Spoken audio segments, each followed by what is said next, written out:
بسم اللہ الرحمن الرحیم۔ السلام علیکم ورحمۃ اللہ وبرکاتہ۔ الحمد للہ رب العالمین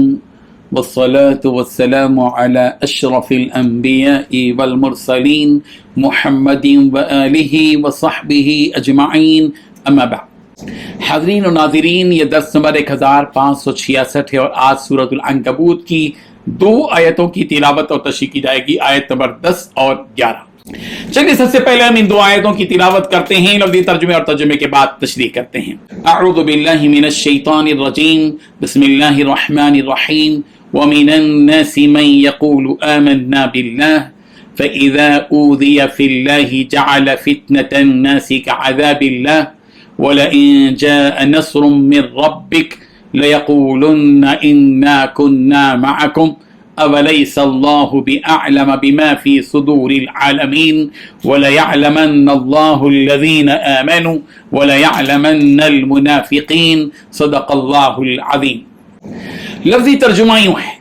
ومن الناس، اور بعض لوگوں میں سے، من یقول، وہ ہیں جو کہتے ہیں، آمنا، ہم ایمان لائے، باللہ، اللہ پر، فإذا، پھر جب، اوذیا، وہ ایذا دیا جاتا ہے، فی اللہ، اللہ کی راہ میں، جعل، تو وہ بناتا ہے، فتنة الناس،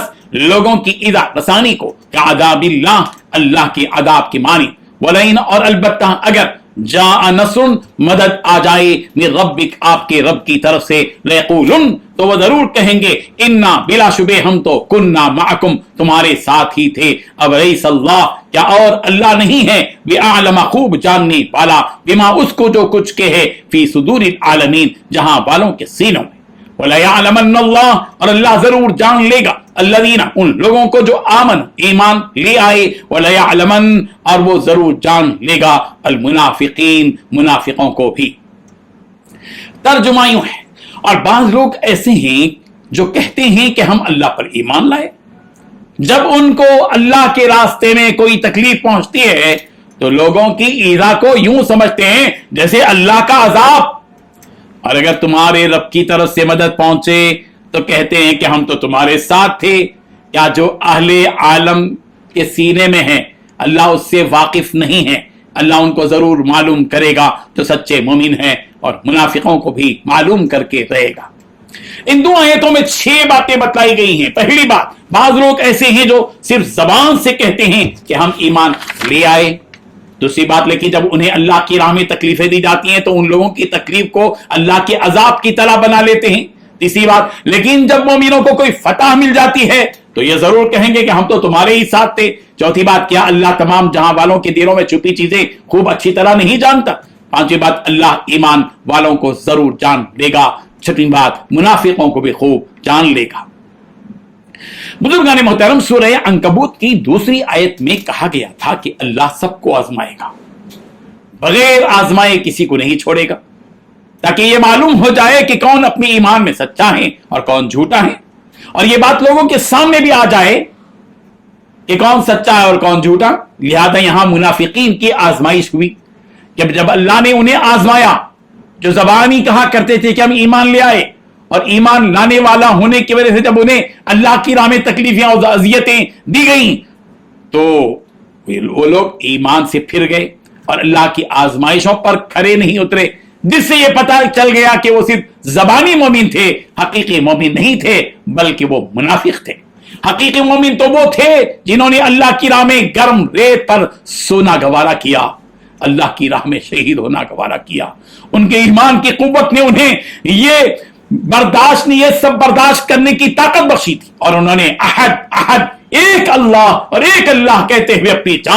جان دینے والے مالک اور اللہ کے حوالے کرتے۔ مگر یہ منافقین ہیں کہ کچھ برداشت نہیں کرتے، مرتد ہو جاتے ہیں۔ ان کے لیے تو یہ دنیاوی عذاب اخروی عذاب بنا دیا گیا، لیکن جب اللہ مومنوں کو فتح نصیب فرماتے ہیں اور مال غنیمت ان مسلمانوں کے ہاتھ میں آ جاتا ہے تو پھر یہ منافق اٹھ کھڑے ہوتے ہیں اور اس مال کی لالچ میں، حرص میں یوں کہتے ہیں کہ ہم تو تمہارے ساتھ تھے، مومن تھے، ہمیں بھی اس مال کا حصہ ہے، غنیمت کے مال میں ہم کو بھی حصہ ملنا چاہیے، جیسا کہ سورۃ النساء کی آیت نمبر 141 میں بھی کہا گیا کہ تم کو دیکھتے رہتے ہیں اور جب اللہ تمہیں فتح نصیب کرے تو کہتے ہیں کہ کیا ہم تمہارے ساتھ نہیں تھے۔ مگر اللہ آگے فرما رہے ہیں کہ اللہ کو سب پتا ہے کہ کون مومن ہے کون مومن نہیں ہے، کس نے سچے دل سے اللہ پر ایمان قبول کیا اور کس نے محض دنیا کی خاطر لوگوں کو بتانے کے لیے اپنے آپ کو مسلمان ظاہر کیا۔ تمہارے مومن کہنے سے، کہنے نہ کہنے سے کچھ ہونے والا نہیں ہے، اصل تو وہ ایمان ہے جو دل میں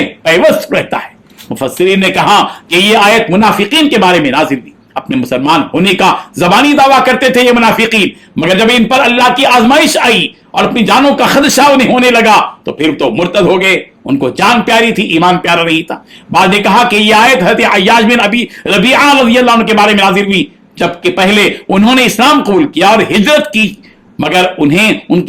کے ماں شریک بھائی ابو جہل وغیرہ نے تکلیفیں دی، بہت ستایا، جس کی وجہ سے وہ مرتد ہو گئے، لیکن بعد میں اللہ نے ان کو دین اسلام کی توفیق عطا فرمائی اور پختہ ایمان والے ہو گئے۔ آگے اللہ تبارک و تعالیٰ فرما رہے ہیں کہ اللہ اس طرح آزمائش میں ڈال کر ایمان والوں کو بے ایمان والوں سے امتیاز کر دیں گے، جدا کر دیں گے، اور ان کی پہچان دنیا کے سامنے ظاہر کر دیں گے کہ کون سچا ہے کون جھوٹا ہے۔ جس نے صرف دنیا کی خواہش کرنے کی غرض سے کہہ دیا تھا کہ ہم ایمان لے آئے، حالانکہ وہ ایمان والے نہیں تھے، تو اس آزمائش کا اصل سبب یہی تھا کہ سچے اور جھوٹے کی چھٹائی ہو جائے اور دونوں کو ایک دوسرے سے الگ کر دیا جائے۔ حضرت قتادہ رضی اللہ عنہ نے کہا کہ یہ آیت ان لوگوں کے حق میں نازل ہوئی جنہوں نے ایمان لا کر ہجرت کی تھی، مگر بعد میں مشرکین کے کہنے پر مدینے سے مکہ واپس ہو گئے تھے۔ اللہ تبارک و تعالی ہم سب کو نفاق سے بچائے اور پکا ایمان ہم سب کے دل میں قائم فرمائے۔ آمین۔ وآخر دعوانا الحمدللہ رب العالمین۔